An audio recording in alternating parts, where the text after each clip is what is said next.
네, 안녕하세요. 오토소닉스 소닉입니다. 벤츠 GLE 450인데요. 문짝을 뜯어봤어요. 문짝 뜯어보면 이런 모습입니다. 흡음재가 들어있긴 한데요. 이 부분, 여기를 제끼면 바코드가 이렇게 찍혀 있거든요. 근데 흡음재가 제대로 되어 있는 차를 거의 못 봤습니다.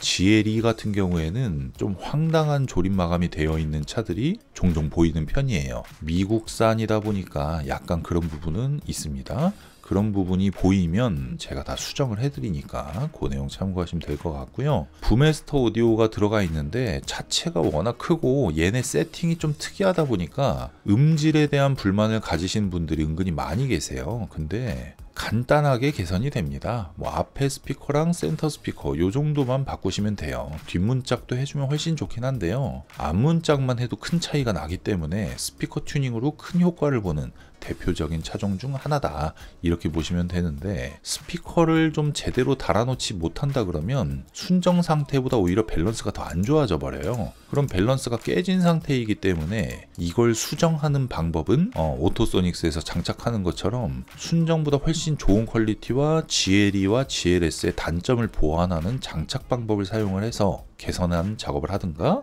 아니면 제대로 달아놓지 못한 스피커 상태에서 앰프를 장착을 해서 제대로 달아놓지 못했으니까 주파수 응답 자체가 되게 안 좋게 나오겠죠? 그거를 수정을 하는, 그러니까 소리가 많이 나와야 되는데 장착을 제대로 못해서 많이 못 나온 거를 앰프를 바꾸면서 억지로 올리는 그런 작업을 해야 되기 때문에 스피커 튜닝이 굉장히 중요하다, 이렇게 볼 수가 있고요. 이 고음 스피커랑 미드 레인지 스피커 하나, 둘, 왼쪽, 오른쪽이니까 셋, 4개, 그리고 센터 스피커까지 총 5개를 바꾸시는데 200만원대에 다이노디오 같은 하이엔드 스피커 브랜드를 사용할 수가 있습니다. 앰프야 부메스터는 워낙 유명한 브랜드잖아요. 앰프로 유명한 브랜드이기 때문에 기본적인 음색이 나쁘지가 않습니다.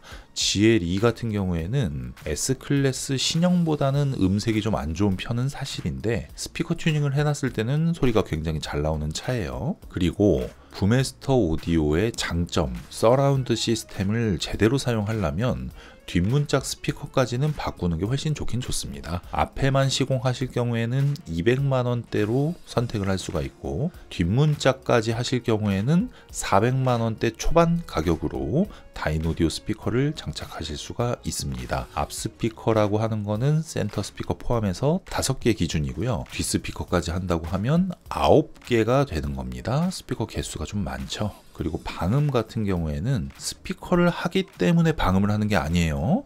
스피커를 할 때 방음을 해야 음질이 좋아지는 것도 아니에요. 방음은 방음, 스피커는 스피커입니다. 음질이 좋아지길 원하신다고 하면 스피커 튜닝을 하시면 되고요. 소음이 줄어들길 원하신다면 방음을 하시면 되는 거예요. 조용한 공간에서 소리를 듣는 게 훨씬 이득이니까 스피커를 할 때 방음하는 게 도움이 되는 거 아니냐, 이렇게 문의를 하시는 분도 계신데요. 기본적으로 방음이 1도 없는 차에서는 그 말이 맞습니다. 그런데 기본 방음이 되어 있는 GLE에서는 그 말이 성립되지 않아요. 방음을 하면 순정 상태보다 더 조용해지는 거지, 시끄러웠던 차가 갑자기 조용해지는 개념이 아닙니다. 이 정도에서 이 정도가 되는 거지, 이 정도가 갑자기 뒤집혀 갖고 막 이렇게 되는 건 아니에요. 그 부분 참고하시고, 센터 스피커는 잭이 2개가 있어요. 하나는 컨시어지 서비스, 하나는 오디오 잭입니다. 둘 중에 하나를 연결하지 않을 경우에는 경고등이 발생이 되고요. 경고등이 발생이 되는 차량 같은 경우에는 서비스 센터에서 서비스를 받는데 제약이 생길 수가 있습니다.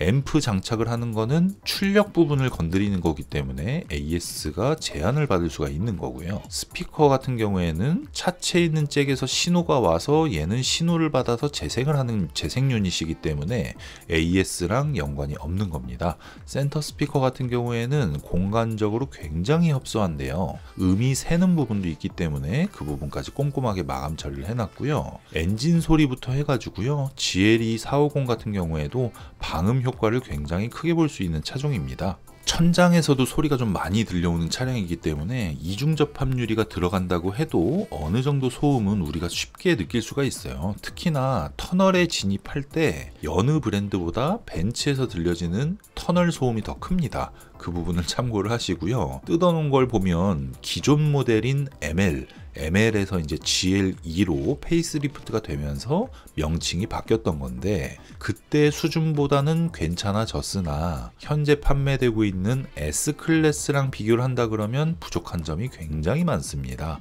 경쟁 브랜드인 BMW X5랑 비교를 해도 부족한 부분이 보이는 그런 정도 수준이기 때문에 방음을 해놓고 탔을 때와 방음을 하지 않고 탔을 때는 큰 차이를 보이는데요. GL2와 GLS의 기본 소음 정도 차이는 거의 없습니다. 그 부분 참고하시고요. 저는 이 차량을 구매를 해갖고 연구를 다 마쳤고 굉장히 속색이면서 이 차량에 대해서 더 잘 알게 됐는데 GL2와 GL2 쿠페도 만만치 않더라고요. 특히 요새 품질 논란이 다시 불거지고 있는데요. 이번에는 그냥 차를 바꿔주더라고요. 저는 그 고생을 했는데 제가 들인 비용도 보상도 안 해줘 놓고 조선일보 뉴스에 뜨니까 바로 깨갱하네 벤츠에서. 어쨌든 저도 차를 뜯는 사람이기 때문에 뜯다가 조립상의 문제가 있었다, 뭔가 이 차에 문제가 있다라고 하는 거는 소비자분들께 다 바로 알려드리니까요. 그 부분 참고하시면 될 것 같습니다. 어쨌든 GL2의 음질이 안 좋다 그러면 스피커만 바꾸시면 됩니다. 불필요한 작업 할 필요가 없고요. 비용은 200만원대 400만원대 뭐 요 정도가 무난하게 나가는 가격이고 방음은 5시간 반 정도 걸리고요. 작업 비용이 130만원입니다. 그 부분 참고하셔서 일주일 정도 전에 사전 예약하고 찾아주시면 되겠습니다. 네, 오늘은 여기까지. 오토소닉스 채널 구독, 좋아요, 알림 설정 부탁드릴게요. 감사합니다.